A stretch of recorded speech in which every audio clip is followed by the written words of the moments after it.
Sveiki visi brangiai, tęsime darbus su Honda CB600, jūsų dėmesiui Androideris. Jeigu nematėt pirmosios, žiūrėkit čia kažkur viršuje, tikrai paleisiu špargalkę, nu mes tęsime darbus ten, kur baigia mano kartą.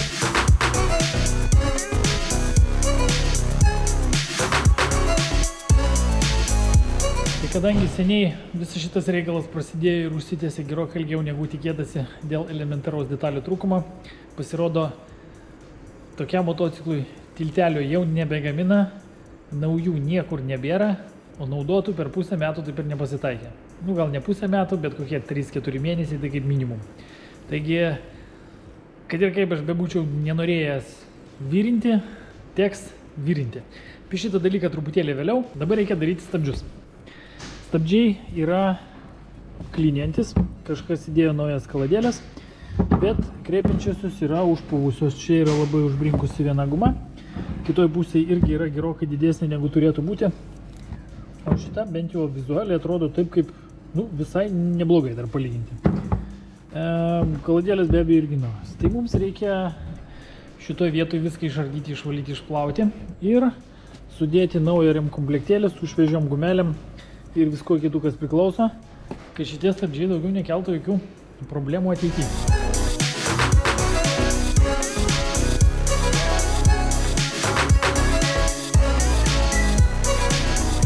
Tai truputėlį švaros dantų šepetėlio ir meilės po šilto vandeniu. Aišku, be ultragarsinės vonelės irgi neapsėjom ir turime visiškai švarų, lyginant su apleistu. Cilindriukai tiesa buvo tikrai įstrigę, šitą galiu garantuoti, kadangi su replikė mano nenorėjo išsitraukti ir teko netgi nešti prie spaustuvo, nupoliruoti, gražus ir blizgantis. Šitas reikaliukas išplautas. Piną dėsim, kaladėlės laikantį tiesiog naują, kadangi jis yra komplekte, labai rūpintis nereikia, 2 šaibutės varinės irgi komplekte. Kas yra įdomiausia? Nu, pasižiūrėkit, nu kaip įdomiausia, kažkas nepagailėjo tepalo. Nu, čia šiek tiek išbrinkė, bet čia tik šiek tiek. O dabar palyginkim šitą va. Čia tokia tipo, nu, aš net nežinau, nuo ko pradėtų, prasme, čia kažkas tikrai nemylėjo ir nepagailėjo absoliučiai tepalo netinkamo šitam reikalui ir sutepė kaip reikiant, nu, kad būtų garantuotai. Ant kito suporto, aišku, nėra taip stipriai išbrinkę, bet jis irgi netokio dydžio, kokio turėtų būti. Šiek tiek didesnis. Čia gal nespėjo, arba čia gal tiesiog nesutepė, nežinau. Bet vienas tai apskritai tragiška būklė, kitas, nu, netoks baisus. Tai, žodžiu, tęsime toliau restauravimo arba rekonstravimo procesą. Šitie reikalai lauk, sudėsime naujus. Žodžiu, pilnas džiaugsmo ir tinkamų stabdymo komplektėlis. Tai iš esmės stabdžių remontas arba, sakykime, profilaktika nėra kažkoks labai sudėtingas dalykas. Visi gamintojai rekomenduoja tą dalyką daryti maždaug kas 4 metus, įskaitant guminių detalių keitimą. O žinokit, tai yra ne veltui. Iš tikrųjų, tai stabdžių kontrolė yra labai rimtas ir svarbus dalykas. Ypač atsižvelgiant į tai, kad nuo to priklauso jūsų užpakalio sveikata. Kaip bebūtų brangiai, jeigu jūs neįsivaizduojate, kas yra stabdžių kontrolė ir nežinote, kad stabdžiai neturi būti tik tai kaip mygtukas on-off, o iš esmės tai turėtų būti linijinis stabdžių jėgos paskirstimas arba atidavimas į priekinį ratą ir kiekvienu momentu turint konkretų supratimą, kiek stipriai stabdo stabdžiai ir kiek jums jų dar liko iki rato užsiblokavimo, tai gal jūs geriau nelyskit ir patys nieko nedarykit. O jeigu nežinote, kaip tai yra, tai geriau nuvažiuokit pas žmogų, kuris supranta ir gali jums pasakyti, ar jūsų stabdžiai yra tinkami naudojimui, o galbūt su jais jau pavojinga važinėti. Tai priekiniai stabdžiai gatavi, galima dėti šoną, kad netrukdytų ant stalo. Toliau einame prie galinės stabdžių sistemos. Yra šiokia tokia nedidelė problema su stabdžių disku, jisai yra šiek tiek kreivas. Nu ir be abejo stringa. Aišku, stringa galbūt dėl to, kad jisai kreivas, bet, sakykime, galinius stabdžius norėčiau padaryti tokio lygio kaip ir priekiniai. Tai, nu, teks išvalyti, kad veiktų taip kaip reikia. Tai dabar reikia viską išsikrapštyti, pasidėti ant stalo.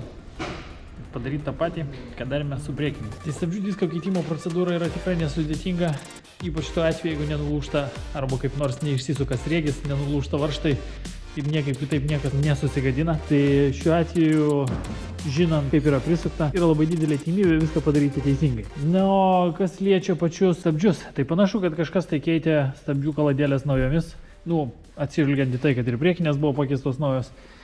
bet, nu kaip čia pasakyti, neišpylė stabdžių skysčio ar kažkaip kitaip. Žodžiu, mintis yra kokia, kad stabdžių skysčio lygis tarp brūkšniuko viršutinio ir apatinio yra lygiai tiek, kiek jūs turite suvažinėti kaladėliu. Kitaip sakant, tas kaladėlių storis atitinka tą stabdžių skysčio lygį. Jo nėra nei daugiau, nei mažiau. Stabdžių skysčio trūkti negali tuo atveju, jeigu stabdžių kaladėlės yra pakeistos laiku ir stabdžių skysčio yra pripilta tiek kiek yra. Nu, savame, aišku, jeigu jisai niekur nebėga. Taigi, keičiant kaladėlės, skysčio dapilt, tiksliau ne tai, kad keičiant, bet važinėjant laikui bėgant, skysčio dapilt neturėtų reikėti. Jį tiesiog turėtų reikės pakeisti arba kartu su kaladėlėmis, arba tada, kai sueina keletas metų.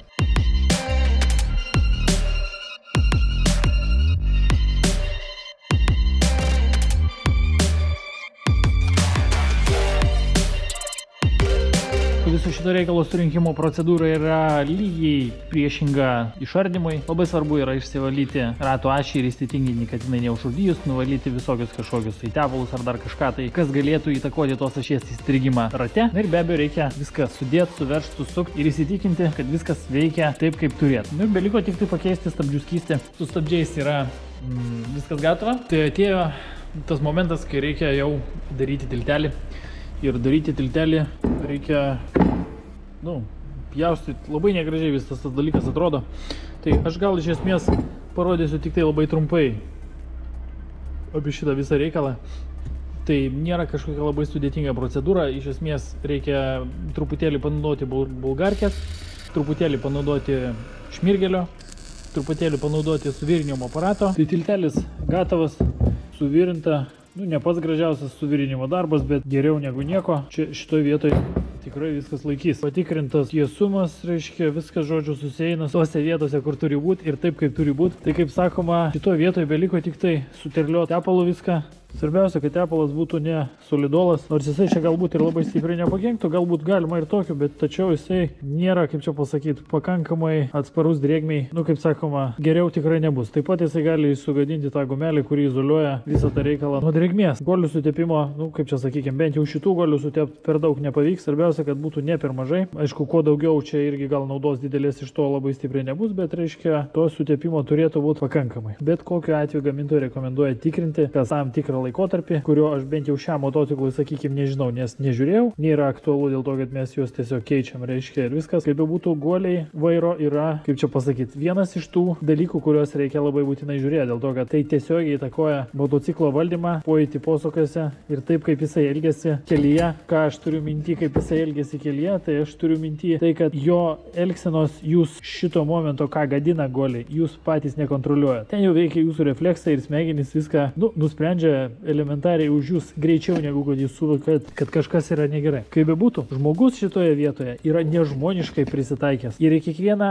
nepatogumą ar kažkokią tai dalyką nurašo kaip įgūdžių trūkumą, kažką tai ne taip, galbūt motociklo tipas netoks, reiškia, ar dar kažkas. Ir štai tokiu būdu žmonės, tai yra mes visi važinėjame su netvarkingais guoliais, mums motociklai nesielgia taip, kaip mes norim. Ir galų gale mes tos motociklus numetam į kampą kažkokį tai vien tik tai dėl to, kad mums kažkas nepatogu ir mes realiai nelabai suprantam, kodėlgi taip yra. Kodėlgi tas motociklas į tą posūkį taip sunkiai važiuoja, kodėlgi čia reikia taip staigiai prisistabdyti, arba kodėlgi aš atsidūriau priešingoje eismo juostoje, važiuodamas 70, reiškia kažkur tai ir vos neatsitrenkiau į automobilį. Tai čia, kaip sakoma, brangieji, kokiu motociklu važinėti jūsų pačių pasirinkimas, bet turėkit minty, kad vairo guoliai riba yra turbūt kokie 25-30 tūkstančių. Tai labai gerai galima, aišku, pastebėti pagal priekinės padangos dilimą. Jeigu jūs ir nejaučiat to vairo guolio ir negalite atpažinti, kada yra blogai, kada yra gerai, tai bent jau atkreipkite dėmesį į priekinės padangos dilimą. Tai tiesiogiai nurodo, jeigu jinai dyla kreivai, kaip nors reiškia, ar netolygiai, arba vienas kraštas netolygiai dyla, tai tiesiogiai nurodo, kad galimybė blogo vairo guolio yra pakankamai didelė. Tai kadangi viršutinis guolis yra kūginis, gamykliniai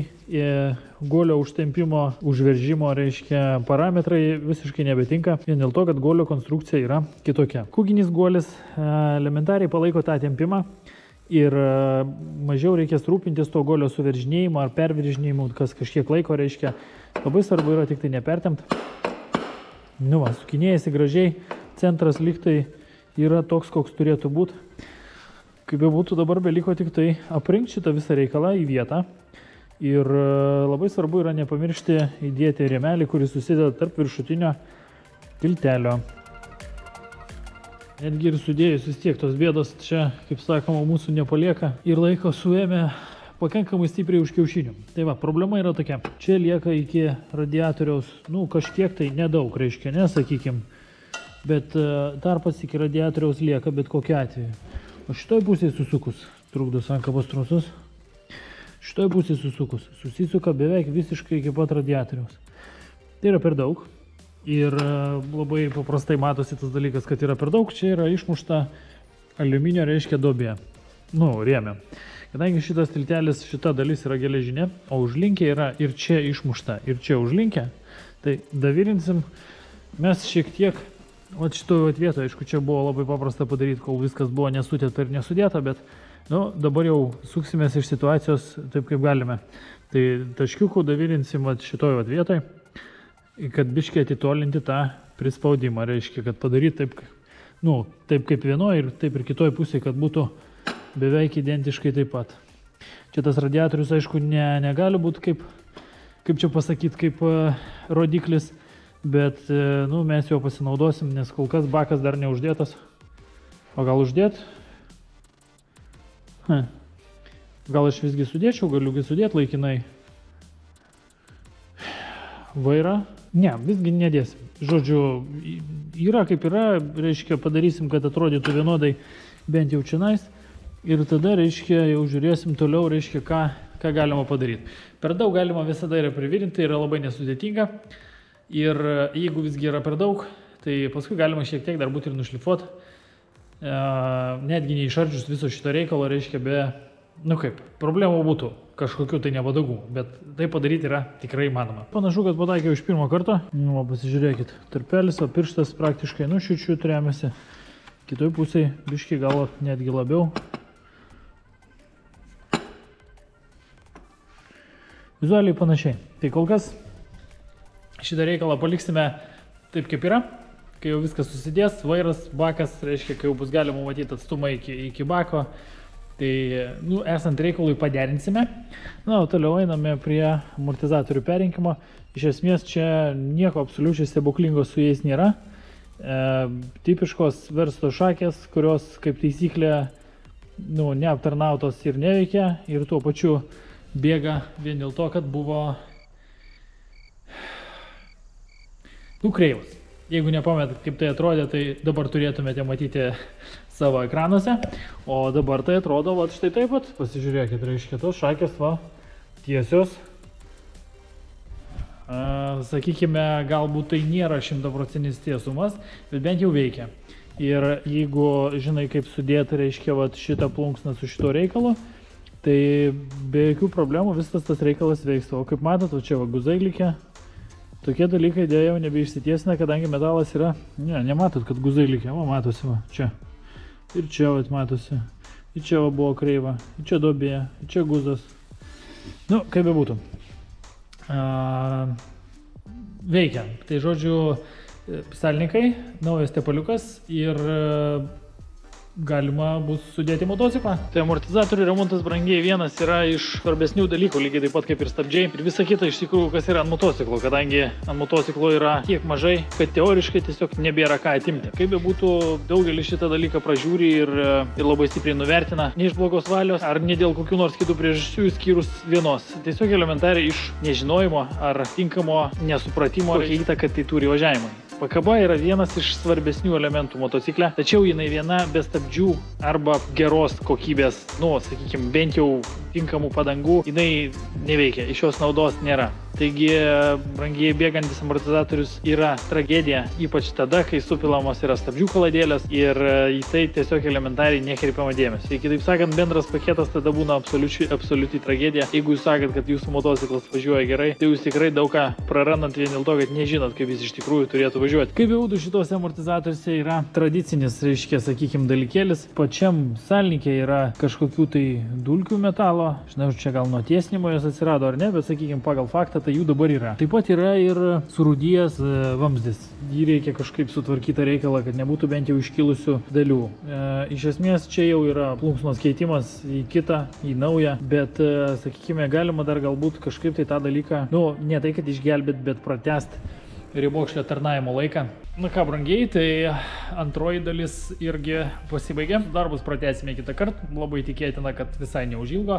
Na, dabar galiu sakyti tik tai, kad jeigu patiko ir nori daugiau, tai subscribe stelį varpelį, šalia gausit pranešimą, kai bus naujas. Geras, blogas, protingas ir neprotingas mintis. Visus kviečiu palikti apačioje komentaruose. Niekur toliai nereikia.